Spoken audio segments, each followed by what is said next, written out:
Dans cette vidéo, je vais vous montrer comment prendre un bon départ sur Google Ads en 2024.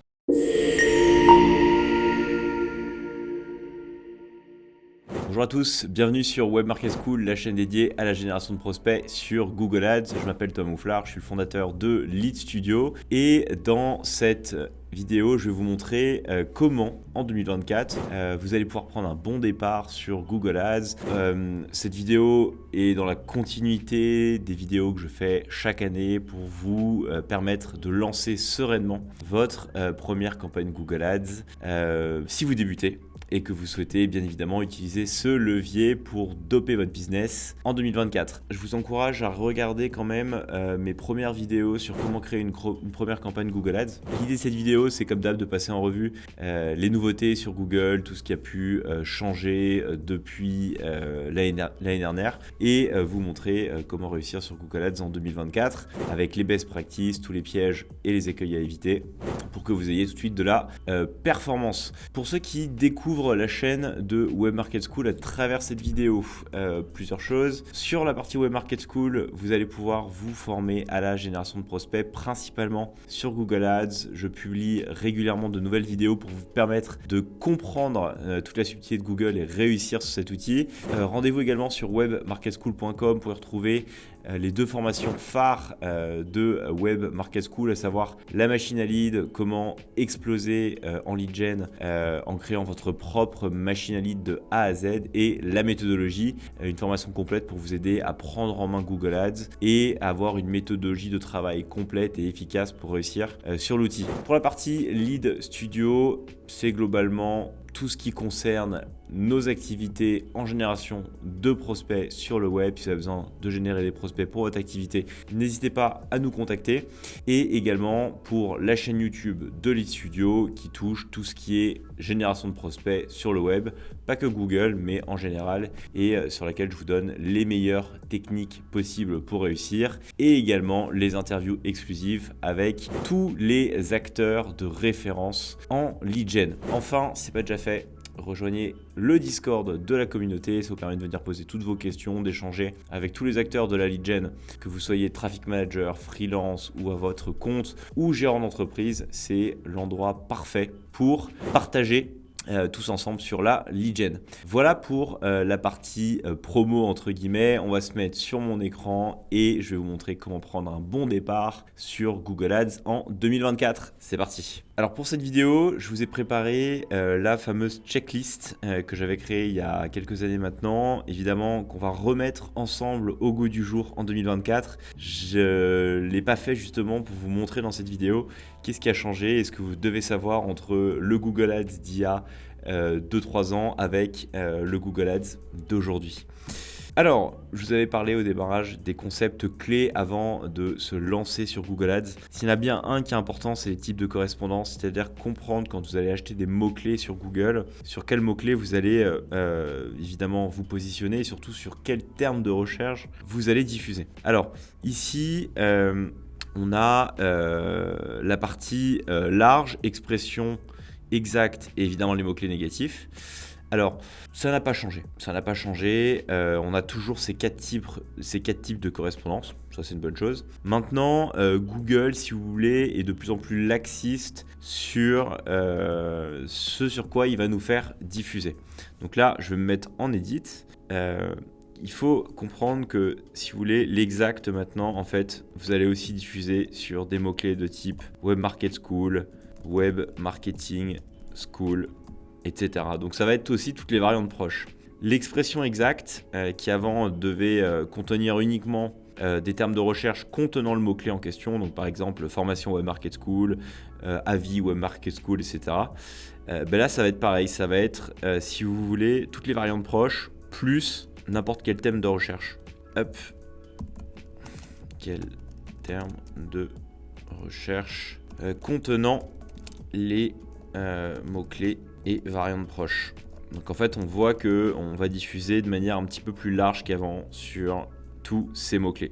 Le négatif, il est toujours là. Et alors le large, c'est à bannir, hein, toujours autant si vous vous lancez. À bannir, bien évidemment. On évite, parce que là, puisque là, évidemment, vous allez diffuser sur tout et n'importe quoi, globalement sur ce quoi Google juge en rapport avec le mot-clé que vous achetez. Donc Web Market School, je sais pas, il y a peut-être d'autres écoles, Business School par exemple. Google va penser que c'est connexe et du coup, vous allez diffuser sur des choses qui n'ont plus rien à voir avec le mot-clé que vous choisissez. Petite nouveauté cette année, on a fait, si vous voulez, un format de type livre blanc que vous retrouverez ici.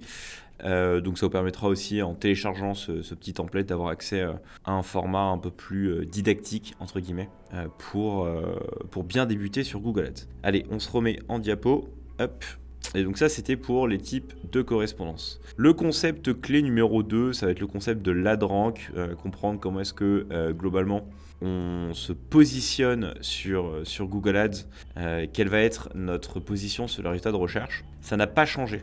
Ça n'a pas changé. Ça va toujours être fonction de votre score de qualité, du prix que vous êtes prêt à payer et de la sauce secrète de Google. Donc la formule est la même. Maintenant, les pondérations, je pense, ont changé. La sauce secrète de Google est de plus en plus importante. Tout ce qui est en fait enchères au CPC, on va le voir après, je vais revenir, mais la manière dont on va fixer les enchères en 2024 versus à comment on le faisait avant, clairement, on va utiliser beaucoup plus des stratégies d'enchères intelligentes sur lesquelles on n'a plus vraiment la main pour fixer un plafond de CPC précis. Ce qui fait que finalement, on n'est plus trop capable de savoir à quelle position on va apparaître et c'est plutôt Google qui va décider.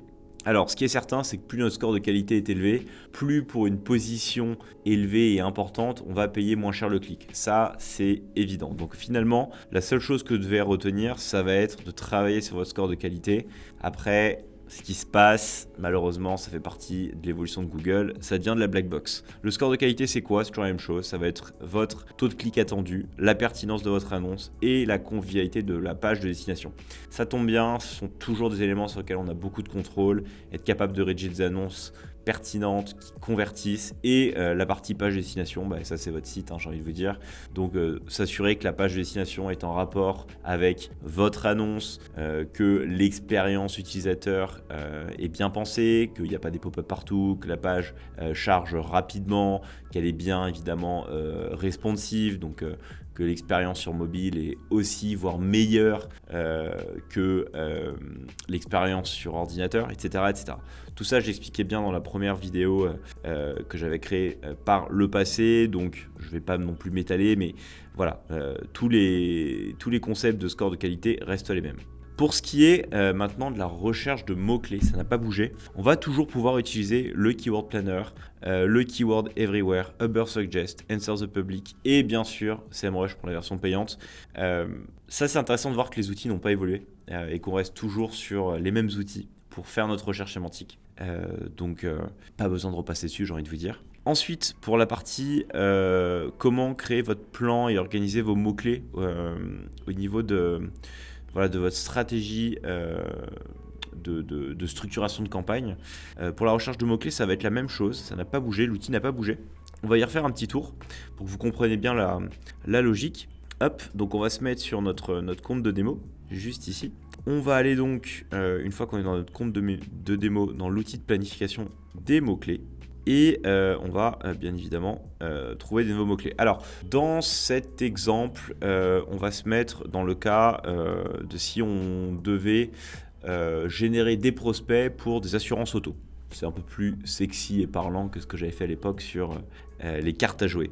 Alors, imaginons que vous souhaitiez donc promouvoir votre service d'assurance auto. Donc, on va commencer par regarder au niveau de l'assurance automobile ce qui se passe. Donc là, vous tapez évidemment un des mots-clés qui vous semble pertinent par rapport à votre marché.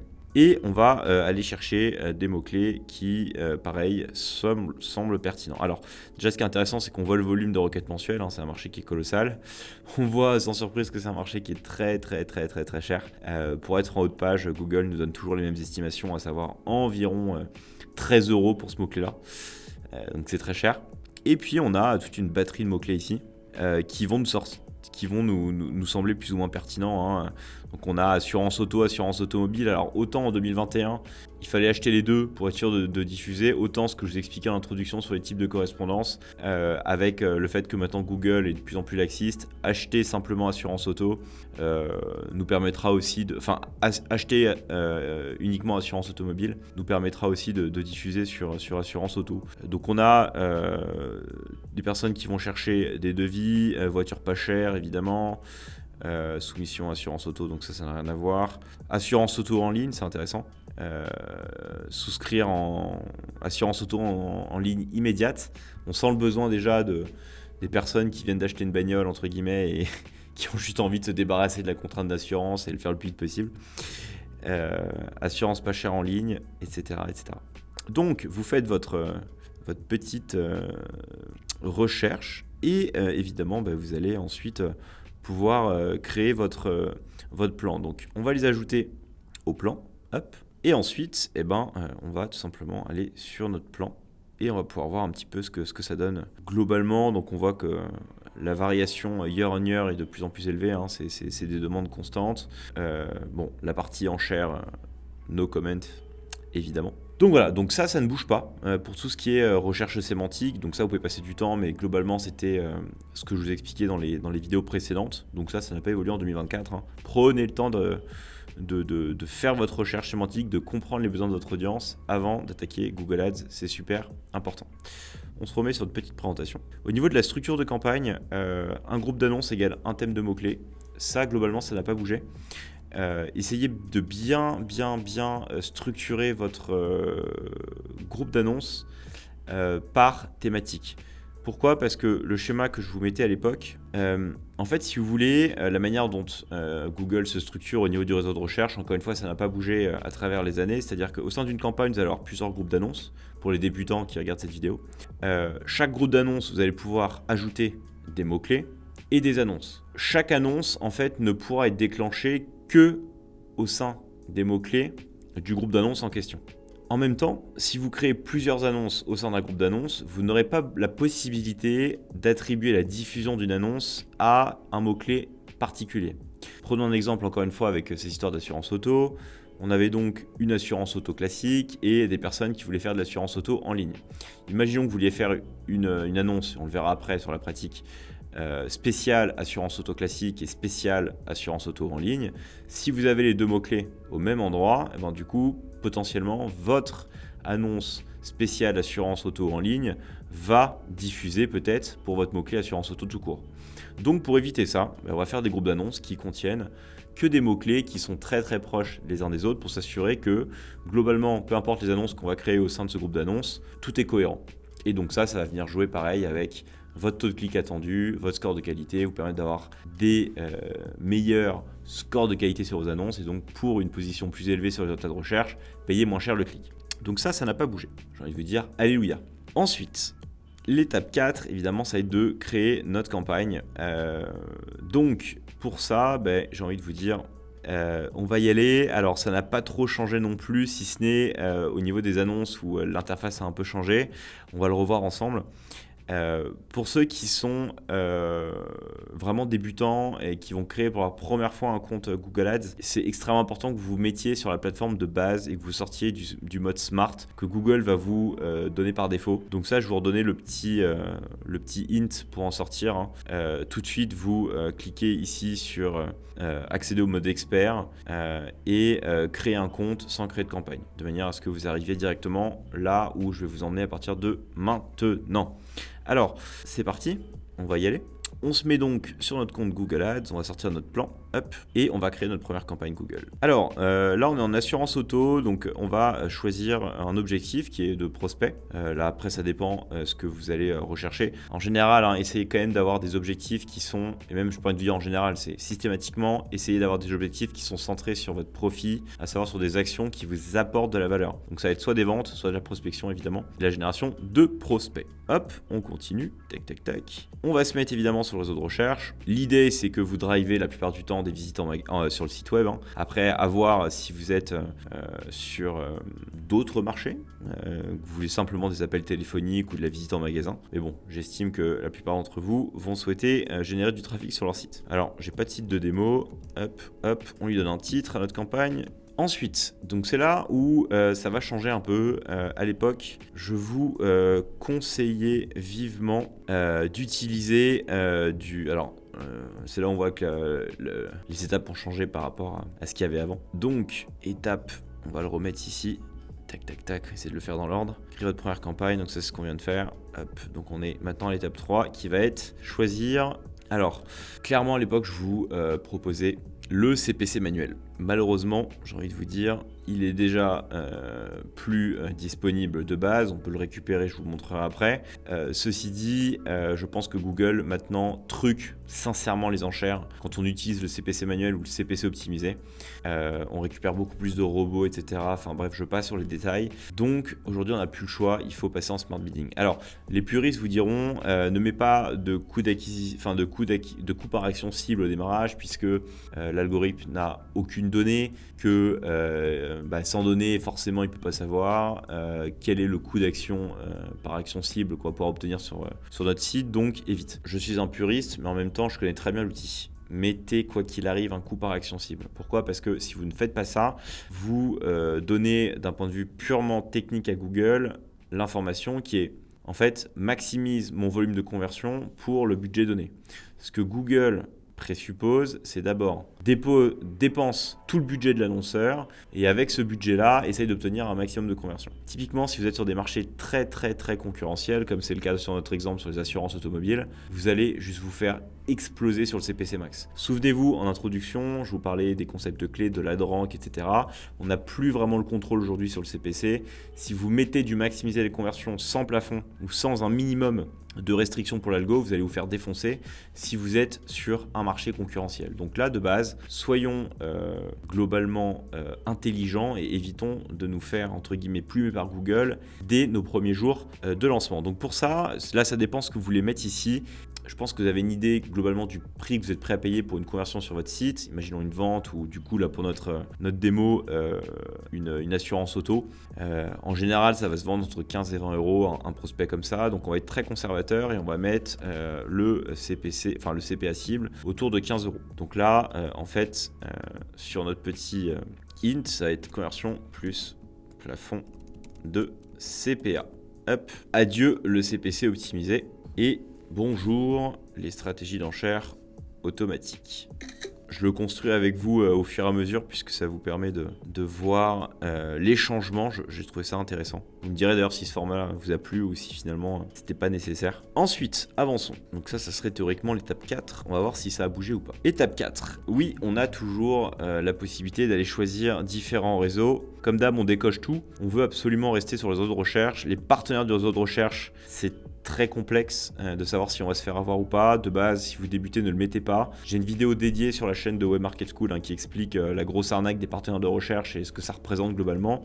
C'est pas toujours de mauvaise qualité, mais disons que c'est quand même assez tendancieux en termes de qualité de trafic, donc évitez. Au niveau des zones géo, comme d'hab, on va cibler une zone géographique précise et on va vraiment cibler toujours en présence. On évite présence ou intérêt parce que sinon, si on cible aussi l'intérêt, on va se retrouver encore une fois avec des personnes qui ont témoigné un intérêt de venir en France, donc peut-être des personnes qui prévoient un voyage, qui sont aujourd'hui au Québec, aux États-Unis, qui veulent aller visiter Paris cet été avec les JO et globalement, on va cibler aussi ces mecs-là. Peu de chances qu'ils veulent une assurance auto. Donc on évite et à l'époque, il fallait décocher, ça c'est très bien et ensuite on avait déjà la possibilité de cibler en présence, donc tout ça, ça ne bouge pas.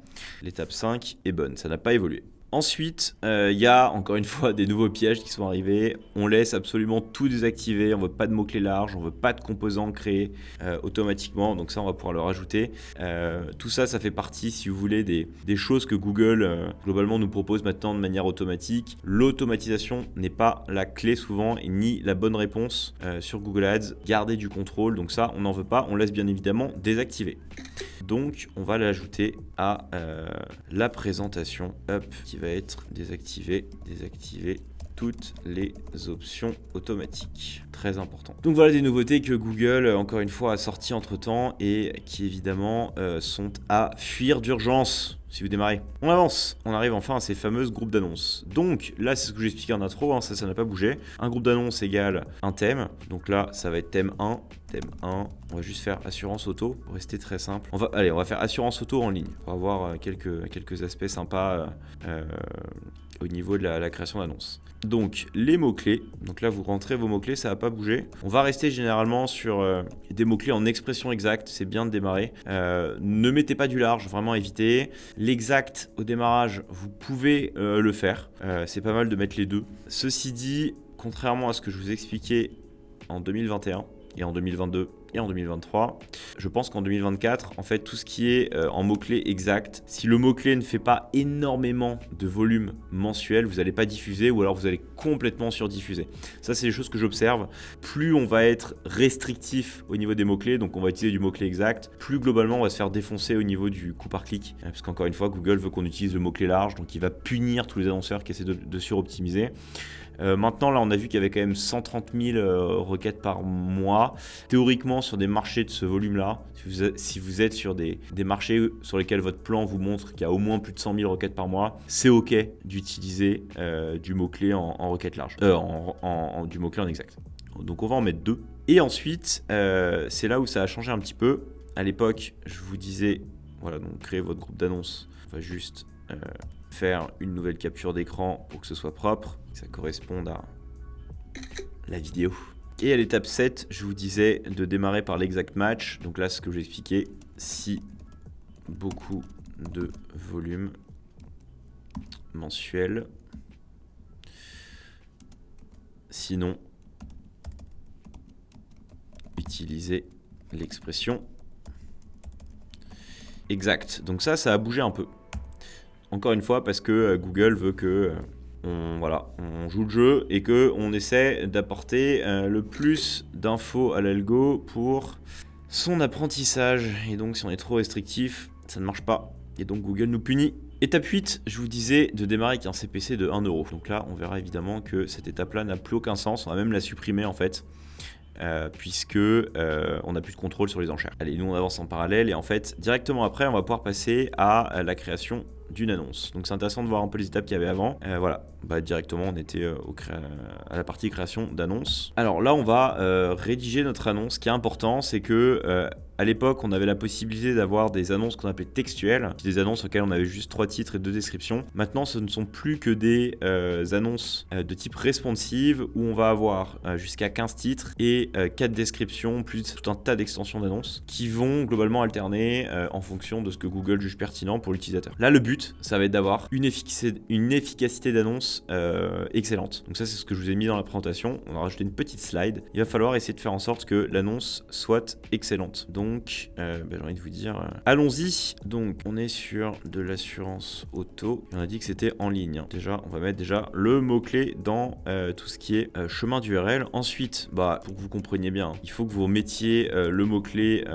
en tout cas, tous les mots-clés que vous achetez dans votre groupe d'annonces, dans votre annonce. Tout de suite, ça va vous permettre de cocher des cases. Assurance auto en ligne, assurance auto mobile. Hop. On a vu dans le planeur que le côté pas cher était important. Parfait, ça fait 30 caractères. On va bien évidemment utiliser toutes les possibilités de personnaliser les annonces. Donc, pour ceux qui ne connaissent pas la balise keyword, qui nous rejoignent, hop, cette petite balise keyword là que je viens de créer, ça va vous permettre de remplacer le titre en question par la requête exacte de l'utilisateur. Et si la requête exacte de l'utilisateur est trop longue, ce sera ce que vous mettez entre crochets qui apparaîtra. Donc là, ça nous permet de personnaliser davantage l'annonce et de permettre encore une fois d'avoir des meilleurs taux de clics attendus, donc un meilleur score de qualité, plus de clics, et donc on espère payer moins cher le clic pour une position élevée dans le résultat de recherche. Après, une fois que vous avez mis vos mots-clés, il va falloir réussir à écrire des annonces qui convertissent. Donc là, on va mettre tout un tas de titres. Ce qui est important, c'est d'arriver à rédiger des annonces qui vont donner envie de cliquer à votre utilisateur et comprenne bien ce qu'il va retrouver derrière et se démarquer de la concurrence. Donc j'ai une vidéo qui vous explique comment faire ça. Là, je vais le faire rapidement. Hop, je suis allé chercher quelques idées. Donc globalement, ce qu'il faut que vous reteniez, c'est que vous essayez d'avoir une annonce qui est excellente, c'est super important, en mixant l'ajout de mots-clés, des appels à l'action qui sont percutants, des propositions de valeur différenciantes par rapport à la concurrence, des avis, tout ce qui est preuve sociale, principe d'autorité, tous les grands principes de psychologie marketing. Essayez de travailler dessus, c'est super important. Encore une fois, j'ai une vidéo dédiée à ce sujet, donc voilà, n'hésitez pas à y aller d'un point de vue marketing, c'est la clé. Ce qu'il faut surtout, c'est que vous soyez excellent. Donc là, on est bon, tac, pouvoir se l'ajouter à notre petit template. Pas que vous oubliez. Et évidemment, maintenant, on va pouvoir créer des extensions d'annonces. Alors vraiment, là, il faut y aller à mort. Donc, vous ajoutez des images.